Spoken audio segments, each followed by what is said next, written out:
I'm here today to introduce Lynne Olson, whose career as a journalist for the AP and the Baltimore Sun also includes 8 works of history, most dealing with World War II and Britain's role.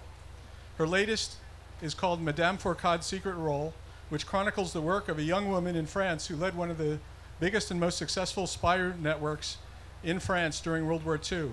Among their many triumphs was creating and delivering a very complete set of plans for the German fortifications on the Normandy beaches to the British before D-Day, an amazing achievement that was really instrumental in helping the D-Day invasion succeed. Unlike many of her comrades, Madame Fourcade survived the war, and enabling Lynne to tell her story. And the book reminds us of many of the perils and costs of heroism necessary to create the free world that we enjoy today. So ladies and gentlemen, Lynne Olson.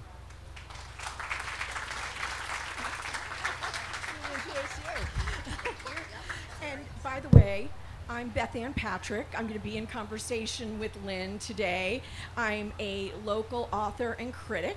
I write reviews for the Washington Post, and I have a column there of the top 10 hot reads each month.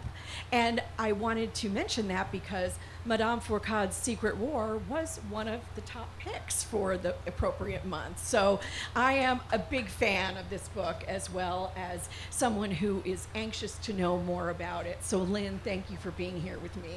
Thank you. I right back at her. She is a fabulous critic, and I was so delighted when I saw her Washington Post column for March, the top 10, and my book was on it, and that was special to begin with. But the fact that Beth Ann did it made it even more special. It's fascinating to me, and this book, if you haven't read it yet, you really need to pick it up because it is a different view of World War II and a different view of women's roles in World War II. So because Lynne has written several books about that time period, my first question before we get to Madame Fourcade is, Marie-Madeleine Fourcade, I should say, is why World War II?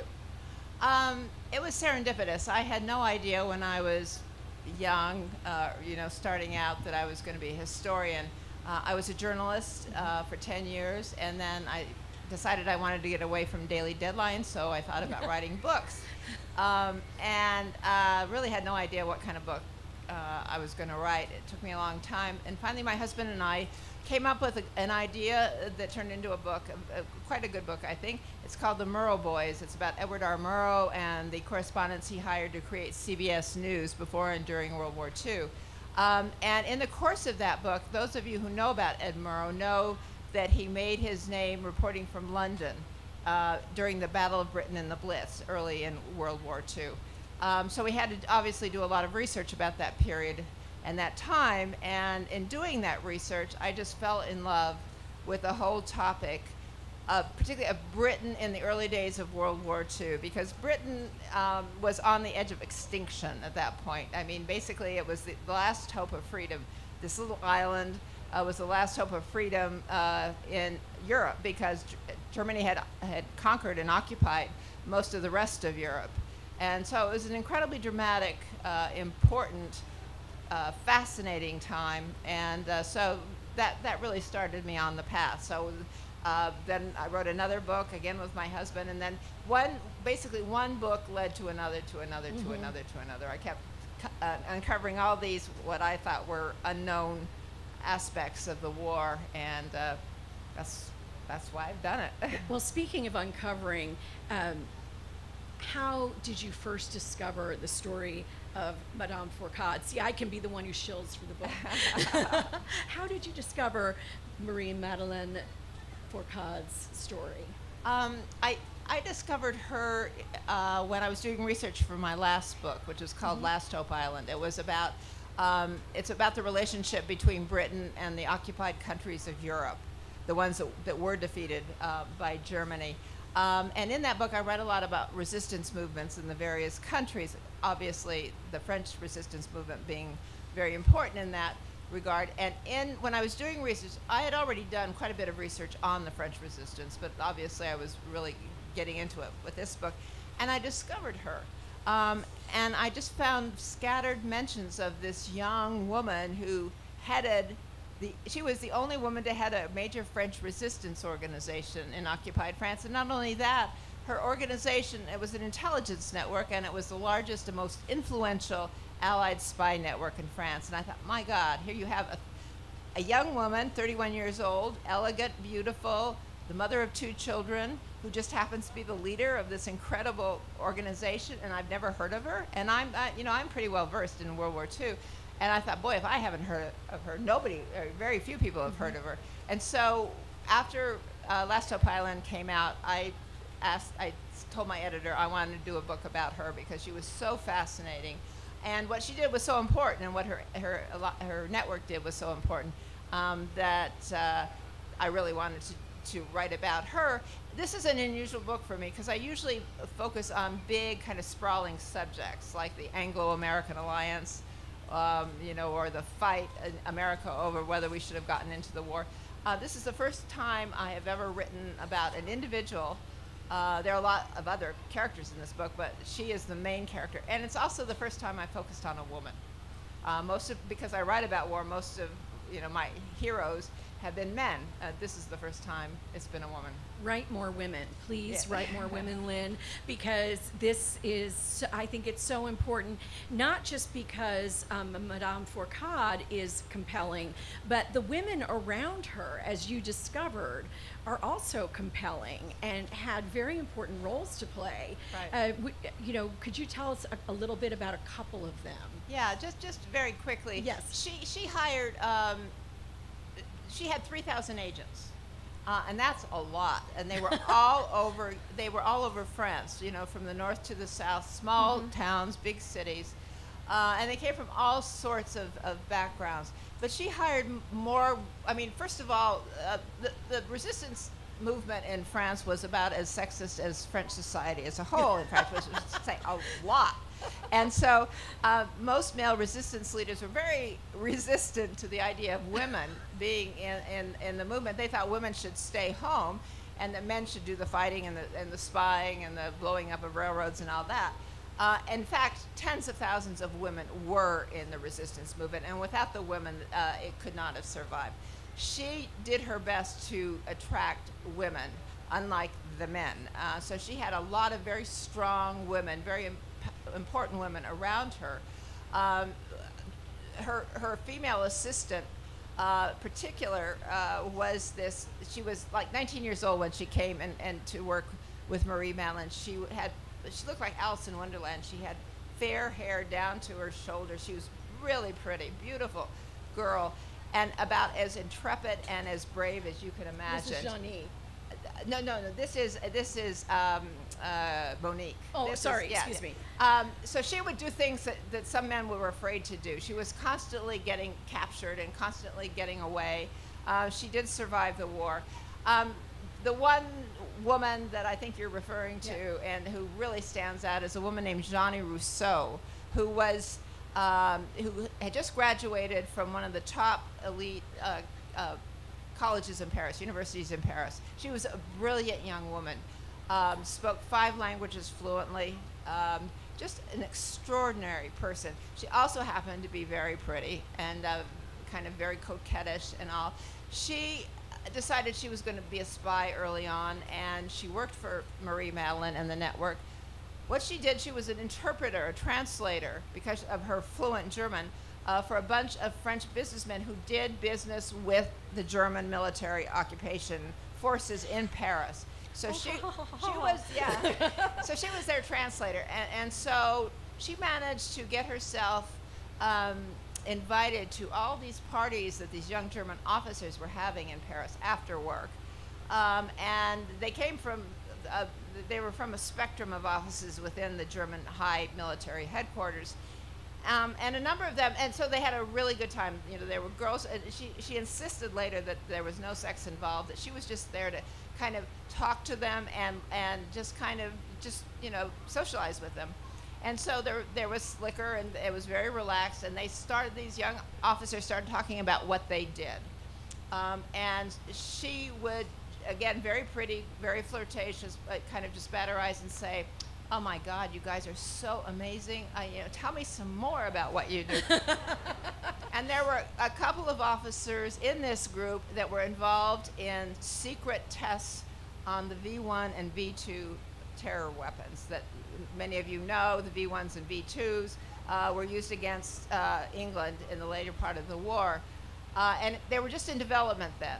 And so these young men got to know Johnny, and were talking about it, and she was doing her coquettish routine. Oh my God, I don't believe you. I mean, that can't be, you're telling me something that can't possibly happen.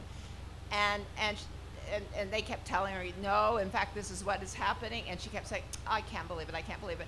And so finally, then they told her more and more and more about it, about the tests being conducted in Peenemünde, which was the experimentation center for the Brits, for the Germans, for the V1 and V2.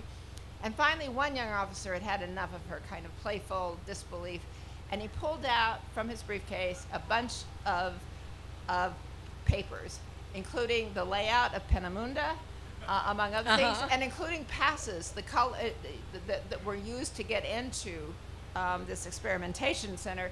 And so after her nights of fun, she would leave there, go back to a safe house for her network, which is called Alliance, in Paris. And she had a photographic memory, and she would write down everything she heard that night or saw that night. A lot of it she didn't understand. A lot of it was very technical, what she heard.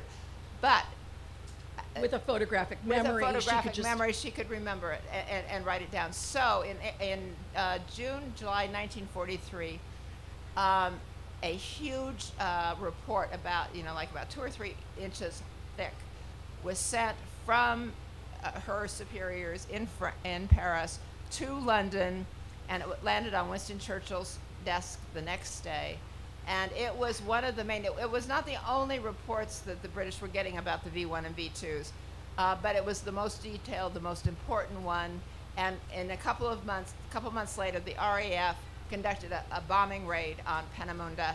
And in fact, as you know, the V1s and V2s did use them, but they were delayed. Their development was delayed several months, so it could not be used again to stop D-Day. That's what Hitler wanted to do, is to stop D-Day with these terror weapons, and it didn't work. A couple thousand people died as a result of these in Britain, but it could have been a whole lot worse if it hadn't been for her. And that's exactly what resistance movements are meant to do, is to put these hurdles in the way. They're not trying to create great strategy. They're trying to make trouble, foment trouble. Right. And one of the things about Madame Fourcade that is fascinating that you get into is a little bit of psychology. She had a strong will and a taste for risk and rebellion, Lynne wrote, traits not often seen in young French women from well-to-do families like hers. But then again, few genteel French women had the kind of unconventional pedigree and upbringing that she did. Right.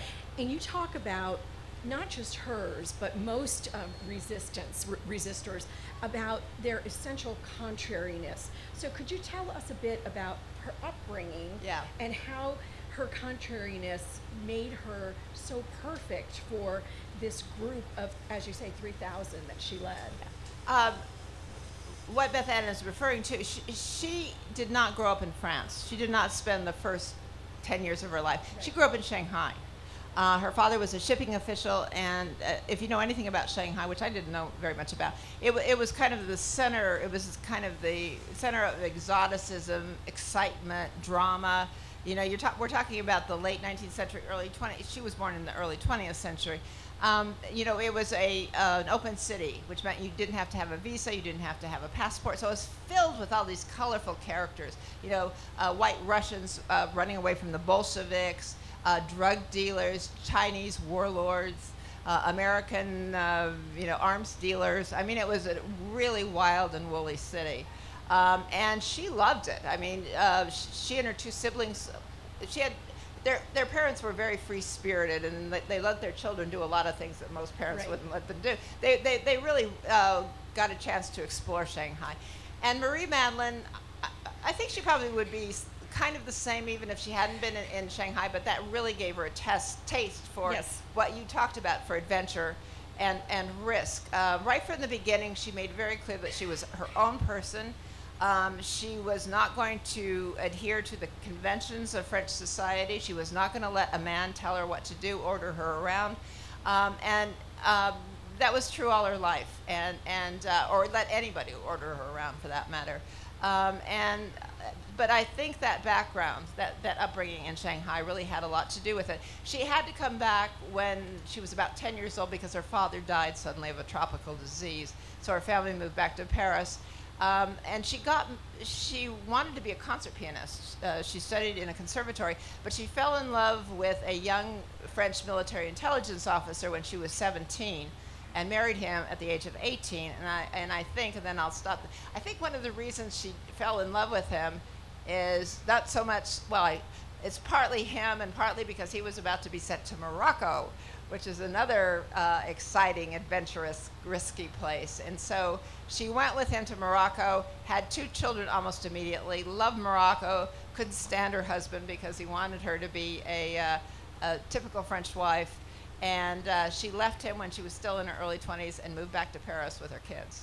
Well, my husband was active duty Army for 21 years, and I have a lot of sympathy with Marie Madeleine and how badly she adapted to life as a military spouse. But that contrariness, as you say, that was nurtured in Shanghai and perhaps also in Morocco, served her really well, because someone said in the book, and you might remember but that she had, maybe it wasn't her, maybe it was one of the other characters, that basically he was so charismatic but couldn't be led no matter what.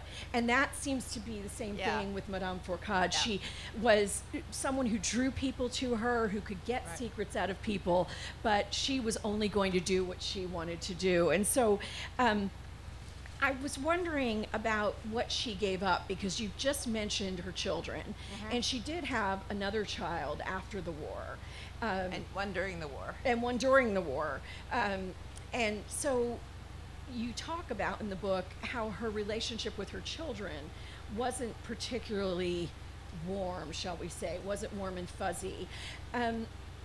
Did she feel, from your research, did she feel that she'd given up on anything, or was that simply her? Was the work more important to her? That's a really, really good question. Yes, I think the work, she thought the future of France, her goal from the time France capitulated to Germany in 1940 was to help free France from the Germans, to regain freedom and independence for the French. And that goal was paramount, including it was more important to her than being with her children. But I think she really struggled with this. When the war began, her son was 10, her daughter was 7. The son was enrolled in a boarding school, a Jesuit boarding school. The daughter stayed with Marie Madeleine's mother, who was very much in sympathy with her daughter's resistance activities. But she would go for months and toward the end of the war, years without seeing her kids. Right. And I think, I'm pretty sure she suffered tremendous amount of guilt about it, but she refused to acknowledge it. She, in her memoirs, she talks about how difficult it was to, at one point, she was with her daughter. Her daughter had an operation on her hip. She had a displaced hip. And so Marie Madeleine, she was the head of this network, but she stayed with her daughter for a couple of months. It also happened to be that she had to get out of Dodge. She had to be away from Marseille, which is where her headquarters was. So she stayed with her daughter for 2 months as her daughter's recuperating, all the while still working in her daughter's hospital room. And then when it was okay for her to go back to Marseille, out she goes back to Marseille. And she writes in her memoirs about how her daughter clung to her and cried because she hadn't had her mother like that for years. And she said how awful it was, but that didn't stop her from going back to Marseille and giving her daughter back over to her mother. Well, and I brought this up for a very specific reason, because there are some comrades in this book, male comrades of Marie Madeleine's, that you spend time on for very important reasons. And these men are extremely brave, and we'll talk about them in a couple of minutes. But of course, none of the men are being asked why they're not with their families. None of the No, men. not. I mean, and I get this question a lot. I've gotten a lot of emails from people who just wonder how she felt about it. Some very condemnatory. I actually got an email last week from a reader who is in an all-male book group, and he said he was stunned by some of the comments that were made, about this very subject, and one of the guys who was very much against Marie Madeline having done this, he said, well, this was an ego trip for her, wasn't it? And this guy that wrote me the email was arguing against it, but the fellow that was very critical basically said she should never have done that because of her kids. It was just wrong. It was absolutely wrong for her to do. Everyone is going to have a different opinion on that. However, another thought that I wanted to bring up is that it was someone who said this in the book, that women were the perfect members of the resistance movement because no one would ever suspect them. And, I wonder if that is a good thing or a bad thing. Well, I think in many ways it's a good thing because, the Germans came from the same kind of traditionalist conservative society that the French did. So in their minds, women, stayed at home. Women were, very docile, would go along with what men said. And so you had all these young, particularly young, all ages of women, but especially young women were out and about. They were the couriers. They were the liaison agents. And they were the ones that more easily could get through it, like a German a stop or a German checkpoint, because the Germans thought, at least in the beginning, they're harmless. These women, they're harmless. They don't have a thought in their heads. And especially if they were young and pretty, and then they could, flirt with Germans. They often, almost inevitably, at least early on, could get through and be okay.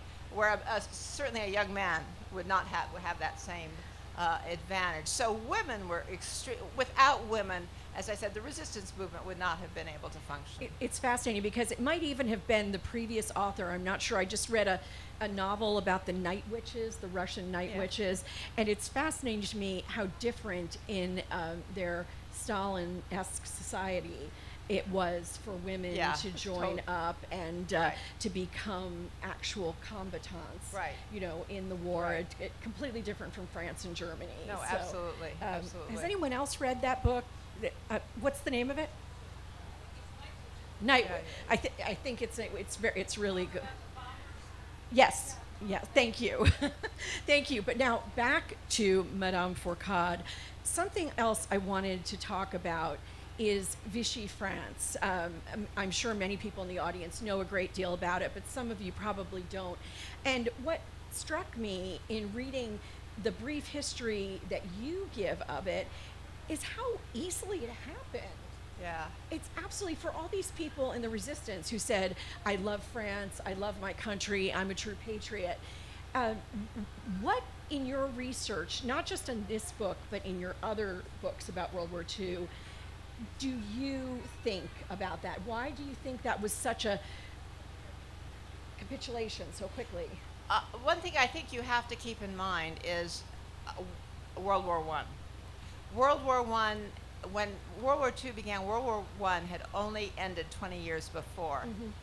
And France, I think, suffered more in World War I than most of the other European countries. France lost 1.4 million young men. France had about half of its territory decimated, just ravaged. This was just horrific. Remember, at least in the West, most of the war was fought in France, in Belgium, but France really bore the brunt of it. So you can imagine, the French did not want to go to war again, period. They had been so pretty much destroyed by World War I, and the idea of having to go to war again was just anathema to them. There were a lot of political divisions in France, a lot of social divisions. World War I had just done a real number on France, and so that was one of the main reasons why they were so hesitant to even think of going to war. And there were a lot of other reasons too, but so when it happened, and everybody thought, okay, if we're going to have war, the French army is so great, and the British thought this, the French army is so amazingly great that we're going to have no problems defeating the Germans again. Well, it turned out to be absolutely the opposite.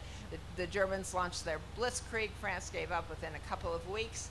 And the whole country was in a state of utter shock. This could not be happening to us. And so basically what most of them did, Marie Madeleine was a very, very, very rare resistor. Most of the country just wanted it to stop, all of this to stop and to go back to normal.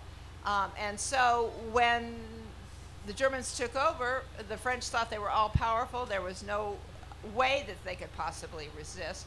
And so they accepted them. I mean, very, very few of the French wanted the Germans there, to put it mildly, but they accepted it. They accepted that was the only way that they could get back to some kind of normality, which they never did, obviously. If you have an occupying power as ruthless as the Germans, you never go back to normal. But at least you try to survive, and that's what most of them were trying to do. Just survive, just keep their family together, keep their head down. We're not going to, how could we possibly resist this Leviathan that took us over? Well, one of the things I wanted to ask you about is that's exactly what I know from my little knowledge of the time. And in Madame Fourcade's Secret War, you make it clear how difficult networking in the resistance was. This is not something where you could just meet someone for coffee and say, hey, yeah, I trust you. Yeah. There was a lot of sussing out, if you will, to be done. You had to be very, very careful. You didn't know who was on your side and who wasn't. And I'm not saying anything anyone doesn't know, but I think you get into it at a level of historical record that isn't always there. And so could you talk, and I'm terrible at remembering all of the names, but Ferdinand Rodriguez, and who is the other character that we end with? Oh my goodness. The one who dies, the one who left his will and testament. Leon Fay. Leon Fay. Could you talk about those two men and about how they recruited people? Yeah. She was, well, first of all, let me just say, first of all, this is a girl. This is a young woman who had all these men working for her. The majority were men. There were a lot of women, but the majority were men. She had this incredible power to draw people to her, even though she was young and beautiful. I mean, there was, she had an aura of authority. But everybody said that she was charismatic, and she managed to get men involved that were just as charismatic. Right. I mentioned that she had a baby during the war. The baby was the child of Leon Fay, who happened to be her second in command.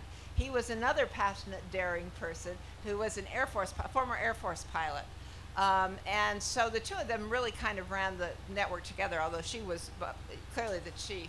And they fell in love. I mean, I've written enough about war to know that this happened a lot. Yes. And everywhere, London, whatever. So they fell in love and had an affair while they're being chased by the Gestapo. And in the fall of 1942, she got pregnant at the worst possible time, because this is when the Gestapo really started to crack down on her network. And so for the next 6 months, she was running from the Gestapo pregnant. And she had her baby in Lyon in June 1943 and handed it to her female assistant, who I mentioned before, who took it off and hid the baby in the south of France while Marie Madeleine went back to work. I mean, it's just mind-boggling. Have you sold the movie rights yet? It's under discussion. So anyway, Leon Fay was an extraordinary, just amazing. The only problem with him is he was really foolhardy. He kept getting himself captured. He got away, and then the last time he was captured, he was not able to get away. And she was madly in love with him. He was killed. He was captured by the Gestapo and killed just a couple of months before the war ended. Ferdinand Rodriguez was her other major lieutenant. despite his name, he was a Brit. He was a Brit. He was the British radio operator. He was in charge of her radio operation, and he was one of her most loyal and most important lieutenants. He was captured with Leon Fay, and managed to survive. Went through hell, Yes. and managed to survive. And I won't tell you if you read the book. He wrote a memoir that's one of the most chilling, heartbreaking books I have ever read in my life, and it's all about his time in the Gestapo prisons and what happens to him at the end. But they were just as charismatic and as important in a way as Marie Madeline. It's amazing. And we only have a couple more minutes before questions, so I want to make sure and ask you, Lynne, what is coming up next on your writing desk? Oh, I wish I could tell you. I don't know. I don't know. I'm just ending a very long tour, so I'm going to take a break and go to Maine with my family. Excellent. And then but I am going to write another book, yeah, about World War II. There are two things I want to say just before, just to make sure everyone hears them, and then we'll take questions. One, and this moved me greatly, Marie Madeleine Fourcade was the first woman to be given a military burial, Les Invalides, in Yeah. Paris. And your last line also moved me very much. And it's a quote from Johnny. Yeah. And she says, "Resistance is a state of mind. We can exercise it at any time." I thought that was an amazing statement to finish the book on. So now we're going to take questions, and just so you know, I'll call on you, ask your question, then I will repeat it back so everyone can hear it. Oh, And- no, she isn't. Oh, oh, excellent, excellent. So I don't have to repeat it. Okay, right over here. Thank you. I've enjoyed your books tremendously through the years. Thank you. And I think this one had a tremendous amount of research, which was very impressive. And I was also struck by the initial question that you raised about the children. After the war, did she have an effect? Did it affect their relationship with the children? Because she seemed to just abandon them. That's a really, really good question. In her memoir, let me talk about the first two, the kids that really felt it the most, her two oldest children. She sent them off to Switzerland when it became clear that the Germans, the Gestapo, were about to seize her son as a hostage to make her give up. So she sent them off to Switzerland. She wanted to tell them, she wanted to say goodbye, but she couldn't even do that. So she had her assistant walk them past her. She was in a safe house in Lyon, in an apartment. She had her assistant walk them past on the sidewalk outside her apartment, and she could look at them while they were leaving.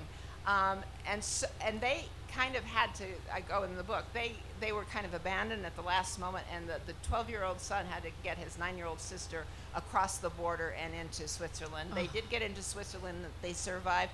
And she said in her book, they came back little changed. They had that spark of defiance that was inculcated in them in the war. And that, as you know, is total BS. I mean, those poor kids went through hell during the war. You know that, but she refused to acknowledge it in public. The woman, she was extremely private in what she had to say. Her memoir is fascinating, but she did not talk about her personal life. I think it really did bother them. I know that the son who was born during the war, Leon Fay, he did not know until he was in his 20s who his real father was. Oh, wow. He thought that his real father was the man that Madeline married after the war. She married a second husband, and she had yet another child, so she had a girl after the war. But her son, born in 1943, did not know until he was in his 20s, and apparently it really knocked him for a loop, not surprisingly. The two oldest are dead. They were born in the 20s. The other two are still alive. I did interview the daughter born after the war. She was the one that told me she loved her mother. She knew her mother loved her children, but she says she was not a maternal mother, and that the love and affection that they got, or at least the outward affection that they got, came from their father. Over here. I'd like to second. I loved your previous books. Oh, Haven't there read you are. this one yet. Looking forward to it. I guess two questions interrelated. What was her relationship with the government and Charles de Gaulle after the war? And Good maybe question. a related question, a lot of the French resistance was communist, so was she Yeah. a communist? No, she was not. In fact, she was the opposite of a communist. She was on the right. But her network accepted everybody, from communists to people on the right. So, they were from a huge array of political persuasions in her network. Her relationship with Charles de Gaulle is a really interesting one. She did not cooperate with de Gaulle during the war. She worked with MI6, the British intelligence, right from the beginning. British intelligence were the ones who were giving her network the money, huge amounts of money, radio equipment. They were working very, very closely together. And de Gaulle wanted her to be part of the Free French. He wanted her to be under him. She refused. She said, my loyalty is to MI6. She had no truck with all the internecine warfare that was going on during the war between the French themselves, between the French and the British. Politics was not her thing. And she said, basically, we're all supposed to be fighting the Germans. That's our main goal, and I am not going to get involved in any of this. So de Gaulle was not really pleased with her until after the war, after she remarried. She and her husband had been in the Free French, so he was a big de Gaulle ally. They were part of the leadership circle that brought de Gaulle back into power in 1958. So that was one of the reasons that she was given the funeral, Les Invalides. But I do believe that her schism from de Gaulle during the war was part of the reason she is not well known today. But I think the main reason is because she was a woman. I think there's no question that's true. I think there was a question back here before. And there-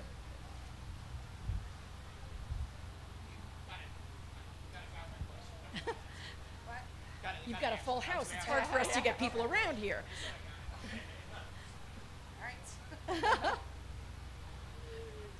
Hello.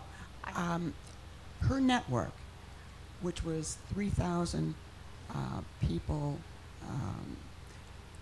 what would happen if one of those in the network was discovered to be a spy? How did she prevent that from affecting her and the rest of the network so that they were not discovered? That's a really good question. She couldn't, basically. I mean, her network, first of all, Beth Ann was alluding to this, about trying to make sure that everybody was good coming into the network. They couldn't do that. I mean, Right. these all were amateur spies. These people were not professional spies. They were like you and me. I mean, they had no idea of the spycraft trade, really. And so a lot of people did get in who were traitors, who were planted by Germans, and that was true of resistance networks all over. There was no good way that you could really do good surveillance on these people. Marie Madeleine gave an interview after the war. She said the only absolutely secure spy network is a spy network of one. Every time, when it's two, it becomes less secure, 3, 4, and then when you add thousands, a lot of these people weren't vetted at all, or very, very, very famous. Most of them not at all. So it was not surprising that there were a lot of people in there, not a lot, but there were several people. And when those people that were traitors, they not only took down one person, they usually took down a whole sub-network. So in other words, Marseille, if there was one, either a traitor or if they'd been caught by the Gestapo and forced to give information, then the whole sub-network would be wiped out. And that happened to her over and over and over again. And the amazing thing is that she managed to cobble it all together and keep that network going until the end of the war. It was one of the very, very few networks that lasted.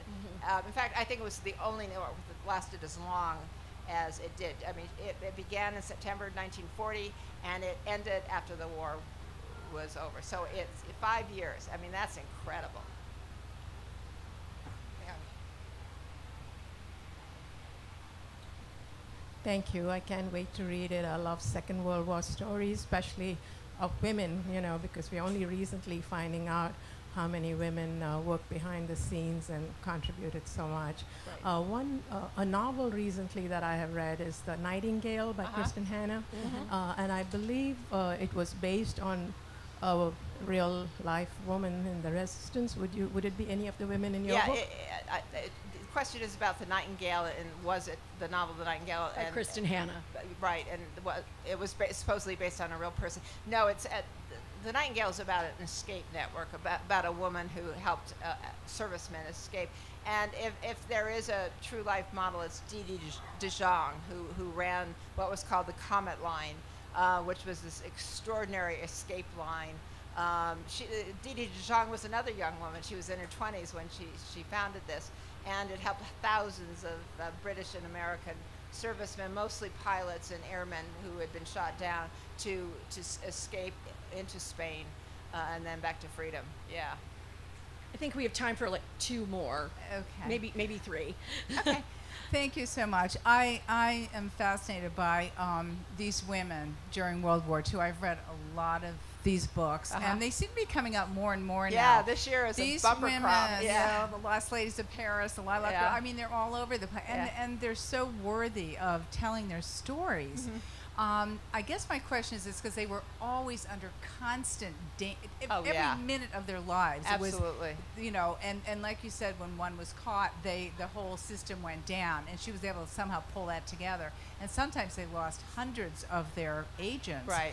But when did, in the book, and I'm going to get your book because I'm fascinated by it, but when did the Nazis really lock on to her? Because they were able to keep their identities pretty quiet for, like you say, the early part of the war.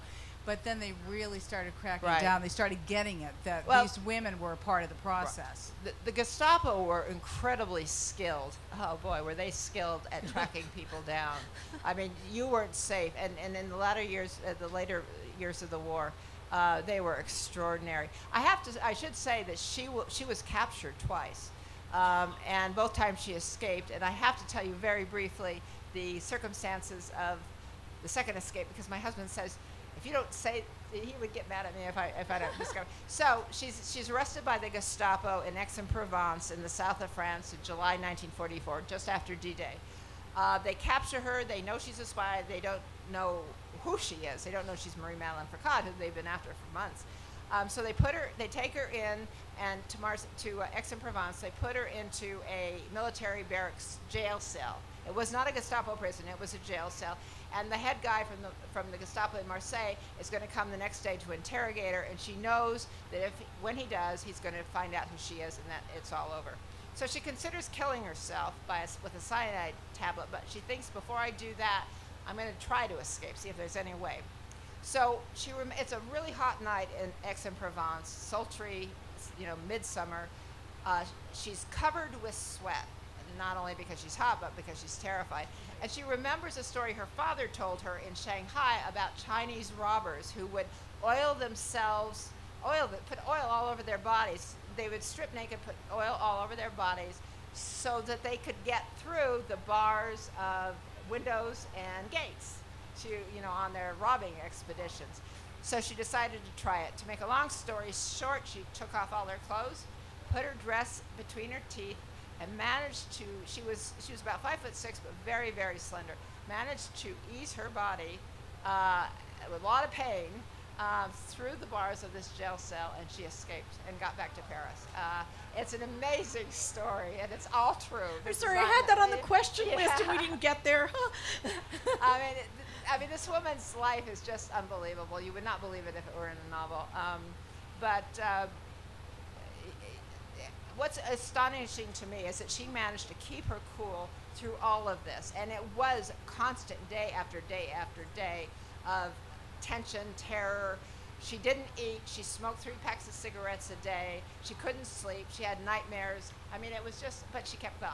She kept doing it. Amazing. Do we have enough time for any more questions, or? Are we done? Yeah, we have a few minutes. Okay, great. Okay, good. Next. Is there anyone else who hasn't asked a question yet? Who wants to? Just real quick, you've written about war, so leaders have to be ruthless. Was she willing to put traitors to death? And did she write about that in her memoir? Yes, in fact, I don't talk about this. There's so much to talk about. In fact, there is a part of the book where a traitor is introduced to their midst. Guess who inserted him? Not apparently not knowing that he was a traitor, MI6. He was a Brit sent by MI6 to be a radio operator. They find out later on, a lot of people die. They find out later on he's responsible. She thinks right from the beginning he's responsible, and in the end, he is executed. But it goes go into great detail about that. Yeah, she was ruthless herself. Okay, well, thank you so much. You guys are a great audience. Thank you. Madame Foucault's Secret War.